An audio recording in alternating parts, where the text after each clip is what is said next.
Hello, everybody. My name is Dr. Neha Hamilton, and we are covering this topic called as sports marketing and merchandising. And today we are going to cover a topic called strategic marketing. The half part of it we have already covered in the last class, and today we are going to go deep dive in the strategic marketing techniques which are specifically used by firms.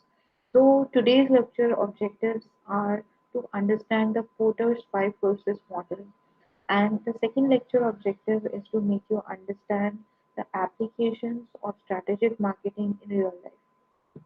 So let us do a quick recap of the things that we have covered till now. We have the first thing that we have covered is how the marketing strategy and corporate strategy go hand in hand. After that, we have studied the comparison of corporate strategy and marketing strategy. Then we have covered marketing plans and programs.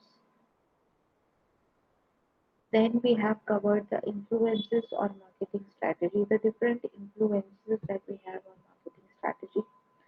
Then we have strategic marketing analysis models that we have discussed. So these are the three analysis models, that we have discussed till now.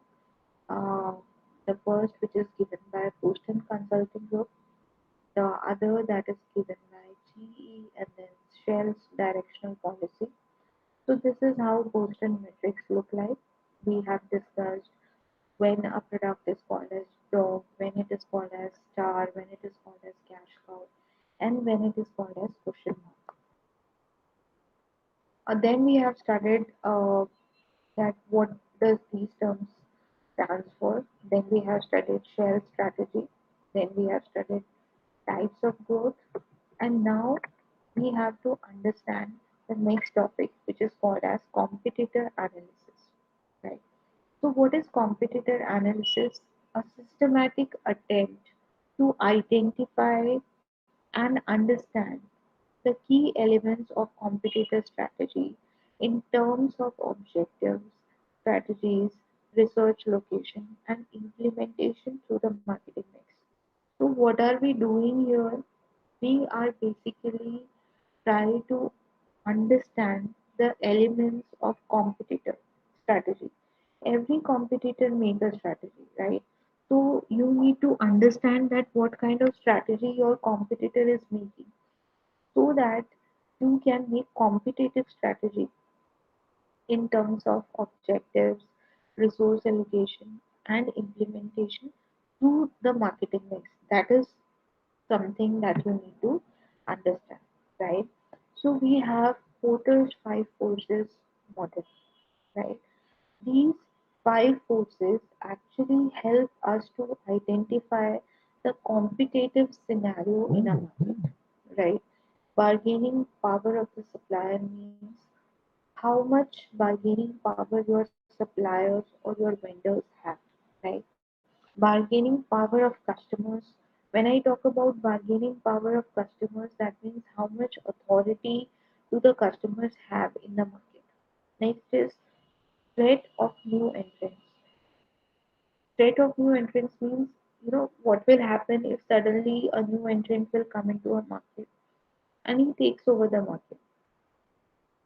Threat of substitute products or services. So, what is threats of substitute products or services means? Uh, you know, what is the threat to your company if any new product or service just enter into the market and just uh, can fight with your market share? Threat of substitute products or services, and finally rivalry among the current competitors. So what is the rivalry or what is the competition going on between the current competitors? These all things will come in Porter's five forces model.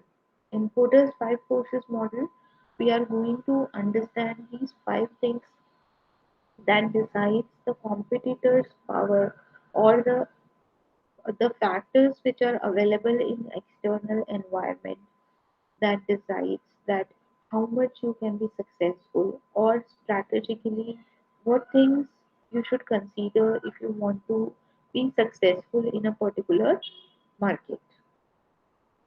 Let's go further. Let's go to the next slide. Now, these are the things that you should keep in your mind. What are these things? Who are the competitors? Right? You should have a clear idea on who your competitors are. Who are the people with whom you are competing? What is their USP? Why are they surviving in market? Right? These all things you should know so that you can make counter strategies in the market and survive in the market. How can our competitors be grouped meaningfully? So, how can the competitors be grouped in the market so that your position in the market is sustained, right? Your position in the market is sustained. That is called as how your competitors can be grouped meaningfully. What are the competitors' strengths and weaknesses? So, what are the strengths and weaknesses that you are looking for in your competitors? You need to know the strengths also, because whatever are the strengths of the competitor, you have to make some competitive strategy in comparison to whatever strength your competitor is having. Similarly, whatever weaknesses your competitor has, you can win the competitor on the weakness, right? You can make the weakness of your competitor as your strength. So, what are the competitors? What are the competitors' objectives and strategies? This you need to understand. How are the competitors likely to react to changes? So, how the competitor will react to the changes that you need to understand, right? So, these are the concerns on competitive analysis. These are the things that you should note it down, should do a research on earlier, early only to get a complete view of the competitor analysis. Now, let us take one point one by one, each point in detail. Now, when I talk about who are the competitors, right? So, in the market, all the companies dealing with same kind of product cannot be a competitor. When it comes to purchase decision, when the customer is deciding between two alternatives, right?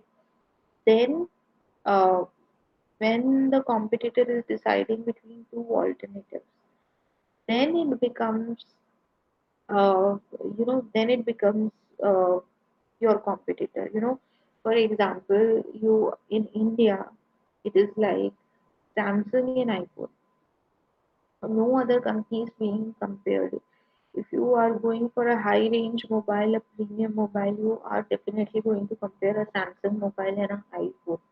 You cannot compare, you know, a higher end Samsung mobile and a higher end Oppo mobile, or any other company's mobile. So you need to understand that who are actually your competitors. What is written in the slide? Let's see. Similar, specific, same product, technology, and target market. Similar, general, same product area, but different segments. Right? For example, Haagen-Dazs versus Walls. Different specific, same needs satisfied by different means. Eurostar and British Airways. Different general is competing for discretionary spend. Holidays versus new car, right? So these are the examples on which you can understand that you can you can finalize on who are your competitors easily. Now the next thing that we are going to understand is how our competitors can be grouped meaningfully, right? What are the various characters on the basis of which you can group your competitor? Now, how can you group your competitor? Strategic group. How do you strategically group your competitor? See, these are the various ways, these are the various dimensions on which you can group your competitor, right? And this is called as strategic grouping, which is grouping according to the characteristics of your competitor, whether it is product range, whether it is quality, whether it is research and development, whether it is culture, size, degree of integration, cost structure, reputation, ownership, leadership, performance, what are the channels that a competitor is using, geographical coverage, market share, and segments up, right? So basically, these are the areas on which you can group your competitor, because there are a lot of competitors in the market. How will you channelize your efforts towards specific competitors? Only by grouping them meaningfully into different groups or different characteristics, right? For example, the first point is branding. Now, what is branding? Uh, you may be offering good quality products, right? But the other company is very successful in creating a good brand image, a good, powerful, firm brand image in the mind of the customer. So that is branding. In terms of branding, which is the brand that is acing the game, right? Uh, Next is product range. For in branding, I can give you example of maybe McDonald's or and Burger King, right? They both are giving you fast food. But when we talk about branding, definitely when we see the M sign, the yellow colored M sign, I can easily uh, remember in my mind that it is sign of McDonald's. So branding of McDonald's is better than Burger King, in spite of the fact that they are competitors and they are offering similar kind of fast food products. When I talk about product range, so who is your competitor in the product range? Product range means varieties of product that has been offered by a particular company, types of products that are offered by a particular company. So that is called as product range, right? That is variety of uh, uh, you know variety of products which are offered by a company. So when I talk about product range, I am talking about variety, innovativeness, and different things, because you never know that when the customer is going to prefer a brand which is offering them a different kind of options or different kind of varieties, right? So that is called as product range. The next option is called as quality. Now, what is quality? Quality means which brand in the market is offering good quality products as compared to yours, right? Which are considered as a good quality product as considered to your product. Similarly, when I talk about BMW, when I talk about Bentley, when I talk about Ferrari, Volvo, so these are actually high-end cars which are famous for their quality. So, as a Hyundai company or as a Honda company, you are competing with BMW, Bentley, Ferrari, and Volvo on the quality area, right? They are delivering better quality than yours. Next is research and development. So, in research and development area, which is a company which is doing a huge lot of research on the customers, because marketing is all about satisfying the customer needs. A company which is having a very sound marketing research is going to be successful in the market. That is something that we need to understand. So, which is that company which is going to have a good research and development area, because the company having good R&D is going to be innovative, is going to be successful in the market. The next point is culture. So, what is the culture of that particular company that is serving, right? So, for example, when I talk about Sahara India, when I talk about Kingfisher, these are the companies which are having very different kind of a culture, right? So, what kind of culture these companies are having? Next is size.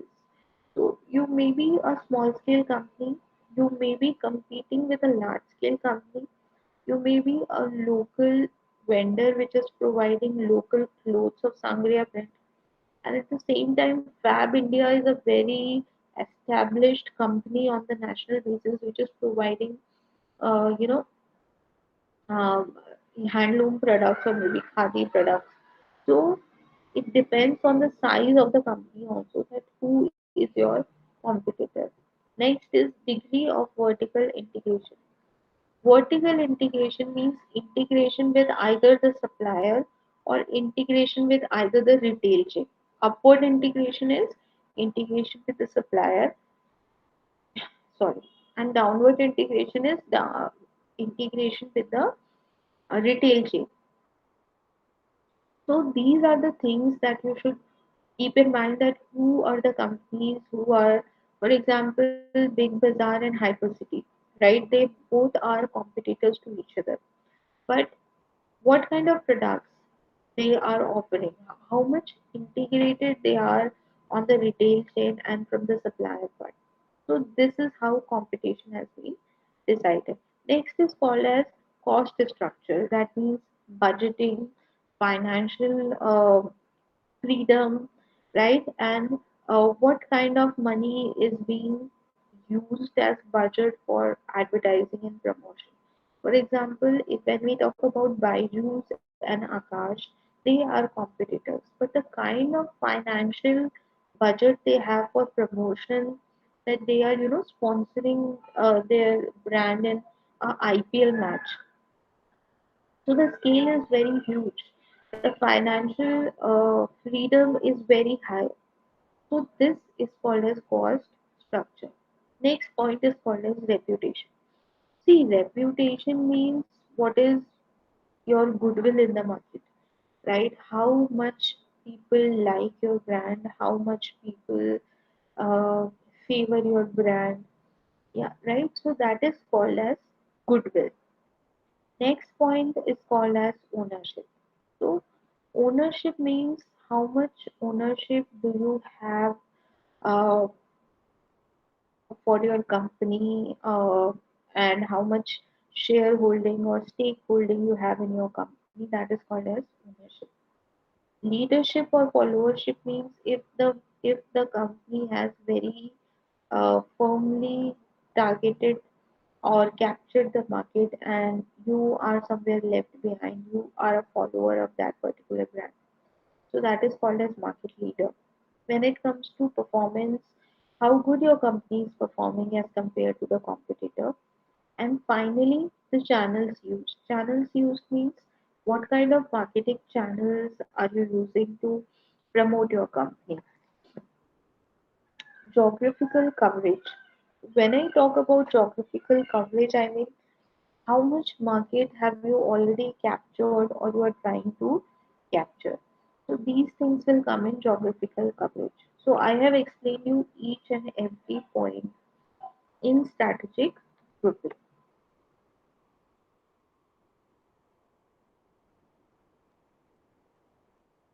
The next point is what are the competitive strengths and weaknesses, right?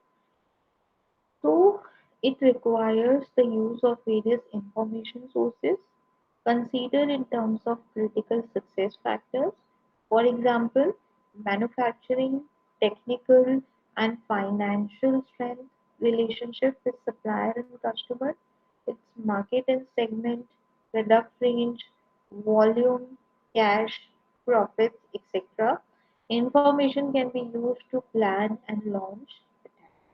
Launch attack means I'm not talking about a missile attack, but I'm talking about attack on the terms of strategic front, specifically strategic marketing front I'm talking about. So, what are the competitive strengths of a company? You need to write down, you need to find out that what are the competitive strengths and weaknesses, and you have to gather a lot of data. You have to gather data from the market, the customers' feedback, about the from the various marketing intelligence agencies who are going to give you a detailed purview on strength and weaknesses of a company, right?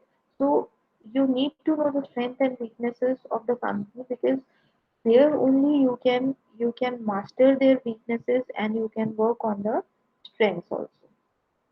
The next point is what are the competitors' objective and strategy. So objectives are related to cash generation, market share, technological leadership, or quality recognition. So anything can be the objective of the organization, right? It can be cash generation, it can be market share, it can be quality recognition, etc. Right? So you have to find clues in product portfolio. Okay. What you need to do is you need to find some clues in product portfolio, and strategy is related to positioning and marketing mix, right? So these kind of strategies, these kind of policies, you should keep in mind when you are talking about competitive analysis. Let's go further. Let's take the next slide.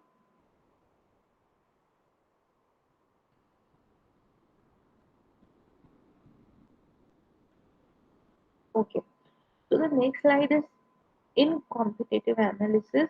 The next step is how our competitors are likely to react to changes in the marketing environment. That means how you expect your competitor to change in the marketing environment. You learn by experience. It is not easy to predict its reaction due to a lot of factors like the cost structure, the market positions, the product life cycle, the industrial position, etc. So, uh, you have to learn by experience that whatever would be or can be the next step of your competitor, that is something that you need to analyze. So you have to keep patience and keep on checking your competitor's next step in response to your step, right? So this is the next point. Next is who are our competitors that we have already covered. Next is useful information about the competitors. So, what are the information categories or areas of information that you need to know about your competitors? It is sales, how much sales they are doing, what are their revenue figures, what are their weekly sales, yearly sales, right? This is something that you need to capture. It is very difficult to capture this kind of sensitive information, but you can definitely do this with the help of some kind of intelligence agencies or various other uh, public and ethical sources. Definitely, the sources should be ethical. The next point is customers, right? Who are the target customers of your competitor? You need to know because then only you will be able to tap that market or you will be able to capture that market. Unless and until you do not have clarity of the market, how will you capture your competitors market? So it is very important to have a good idea of the customers that your competitor is having. Next point is product.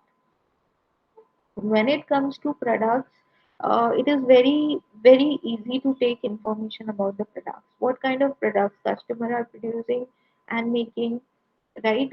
That is also very important. So in the product category you are talking about the variety of products the customer is making. Okay. Advertising and promotion, again very easy to understand, to make the portfolio of the promotional strategies which are being used by the company. Next is advertising and promotion. After that, distribution and sales force. So what kind of training are they giving to sales force? Are they using any innovative training method? Have they hired any specific agency to train the sales personnel, right? So what is the specific thing that they are doing to train the salespeople? Next is distribution and sales force. So, what is distribution and sales force? Distribution means I am talking about channels of distribution here. So, what are the specific channels of distribution that your competitor is actually using? You should know the specific channels of distribution that your competitor is using so that you can make counter strategies for that. Their pricing decisions, their budgeting decisions, management, or anything else you want to know, you can talk to your competitors. The next point that we are going to understand is called as generic strategies. What are these generic strategies?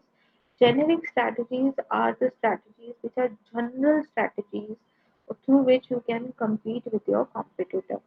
So we have cost leadership, we have differentiation, and we have focus, right? Three kind of strategies we are having: cost leadership, differentiation, and focus. Now let us understand quickly these three strategies one by one. The first strategy that we are going to talk about is called as differentiation. Now what is differentiation? Differentiation is, as the name suggests, it is creating your product or your place or your promotion or your service different from your competitor, or one hand upper to your competitor, or better than your competitor.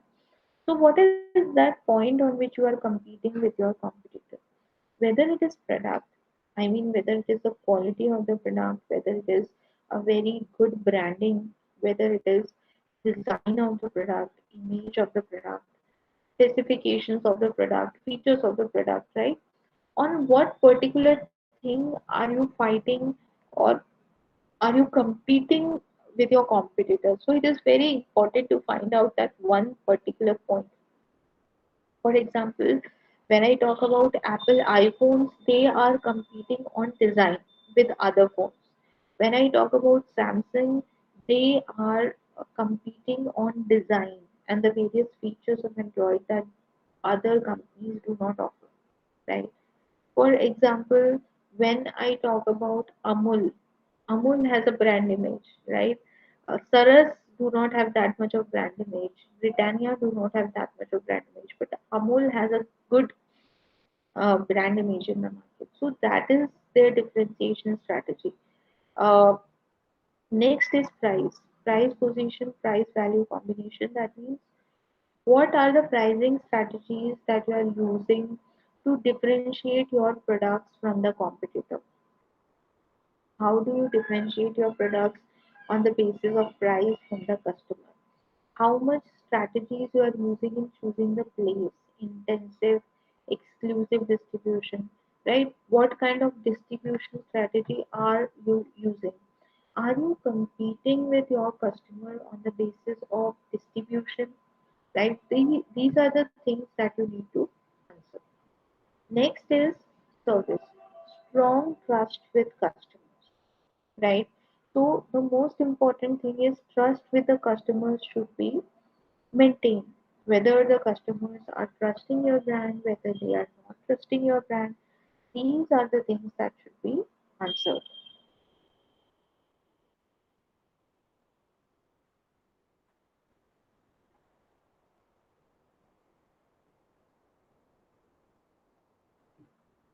Okay. Now the next point is choice of generic strategy. It should be fit between the demand of the strategy and the organizational capabilities and resources. The main competitors' capabilities on similar criteria. The key criteria for success in the market and is match with the organizational capabilities, right? So, how do you choose a better strategy? What are the criteria on the basis of that you choose that this is the differentiation strategy, or this is a cost leadership strategy that I'm going to use? How to choose that particular strategy? So the answer is it depends on who, the kind of product you are dealing with, the kind of competitors you have in the market. All these things are dependent on these particular things, right? So after that, we are going to consider the competitive positions and strategy. In competitive positions and strategy, we are going to consider 4 points. The first is called as market leader strategy, challenger, market measure, and market follower. These are the four different areas or criteria in the market where you can make your competitive positions. First is a person who is a market leader, right? Market leader is somebody who has a maximum market share. So, market leader is a brand which will expand the market, expand the market share, and this person is going to defend the position. Defend the position means if I have the maximum market share with me, I want to defend my position. I want to maintain the status quo. Status quo, why I want to maintain the status quo? Because I am generating maximum profits at this particular position, right? Maximum profits are being generated at this particular position. That's why I want to maintain the status quo. Next is called as market challenger. So, market challenger is a person who attacks the leader, who attacks the weaker forms of the similar size, and who attacks the strong local forms. So, challenger is a person who is directly fighting with the market leader. Marketing leader is at the ace as at the first position. Market challenger is a person who is directly fighting with the market leader, right? So what will you do if I am on the second position in the market? My natural instinct will be to attack the leader, to find out that what are the weaker areas of that particular uh, customer, and then you have to uh, attack the local firms. Next is market follower. Now, market follower is somebody who is following the leader and the challenger, right? Me too tag along, innovative to become challenger, and build and maintain the position. So this is the third position, which is market follower. So till now we have considered three positions. The first one is the market leader. He is the person, he is the brand who has the market maximum market share. He is having the maximum profits.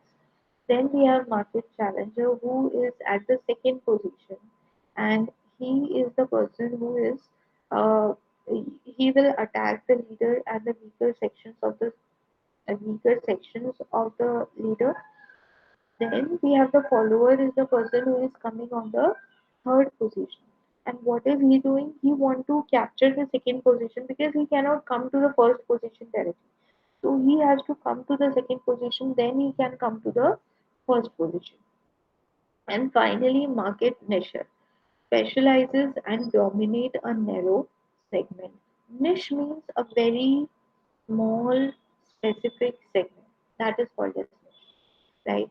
So he is a person who specializes in a different area and he has a different market altogether, right? He is capturing a different market, a different area that nobody has captured yet, right?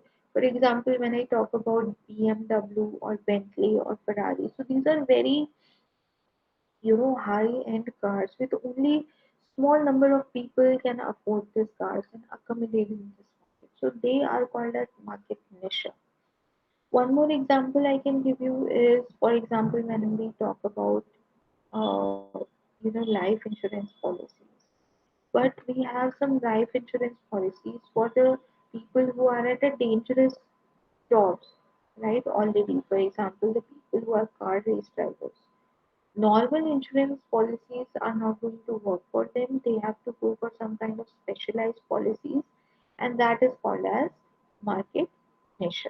They have a specific position in the society for which they fight. Next is attacking and defending.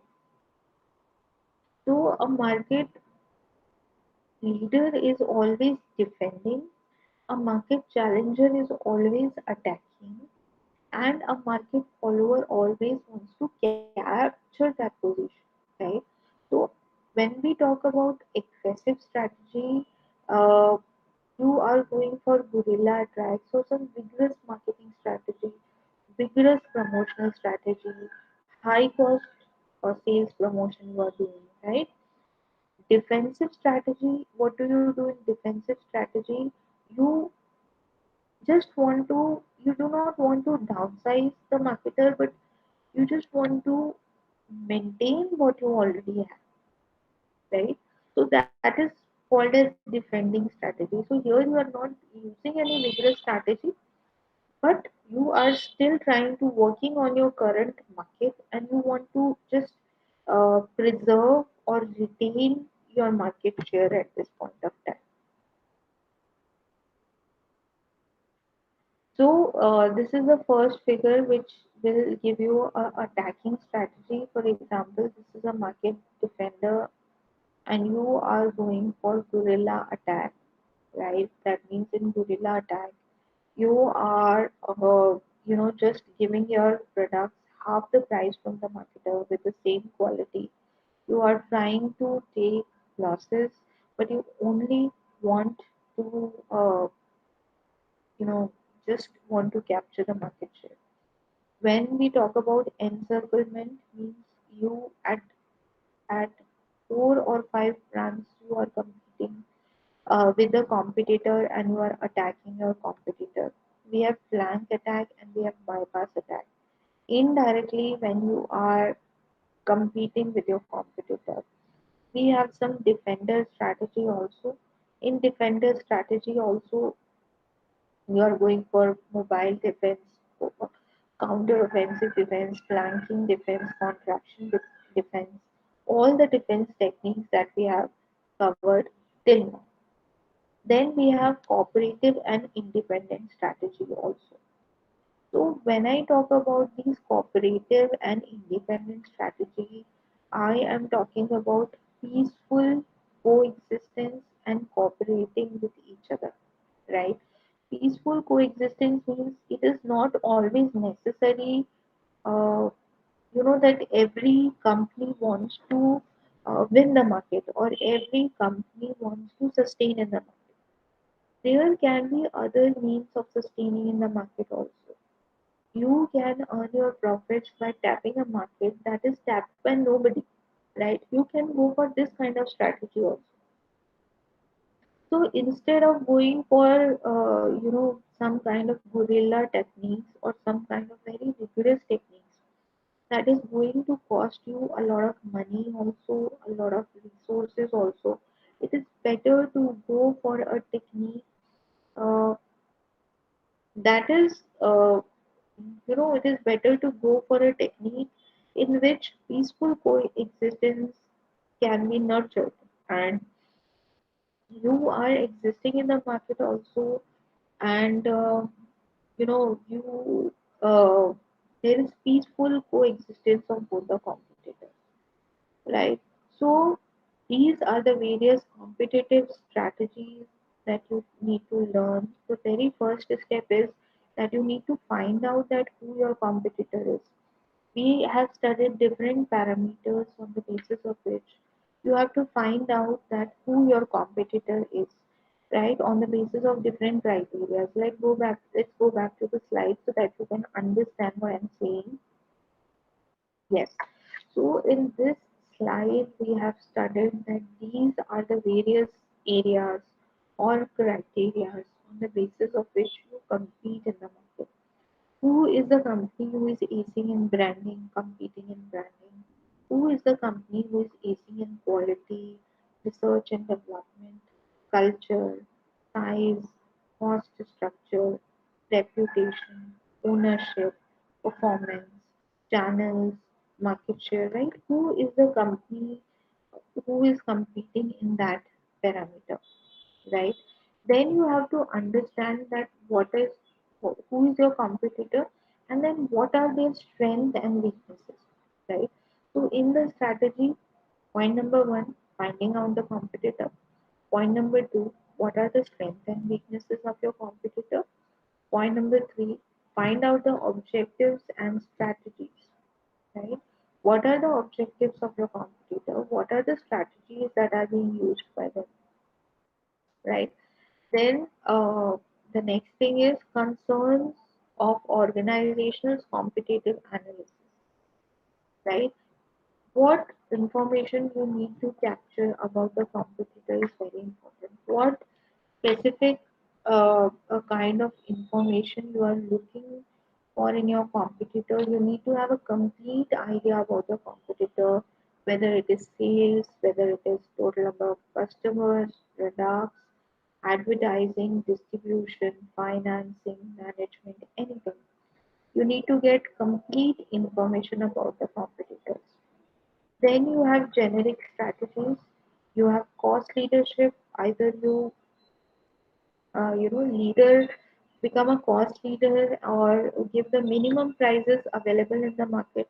You can go for that strategy, or you can go for focused strategy. For example, you are working on product design, also you are going to master the product design, or you are going for distribution, you want to master the distribution, or differentiation means making the innovative products or the kind of products that no one is offering in the market. After choosing a generic strategy, after choosing that what kind of strategy you have to go for, then you have to decide that in these four parameters, where do I stand? Am I a market leader? Am I a challenger? Am I a follower? Am I a nisher? This is a clarity that you should have. If you are a market leader, then you have the maximum market share. You are acing the game, getting maximum profits, and you just have to defend your position, nothing more than that. If you are a challenger, you are on the second position. You are, you want to capture the leadership position because everybody who's on the second position wants to come back to the first position, right?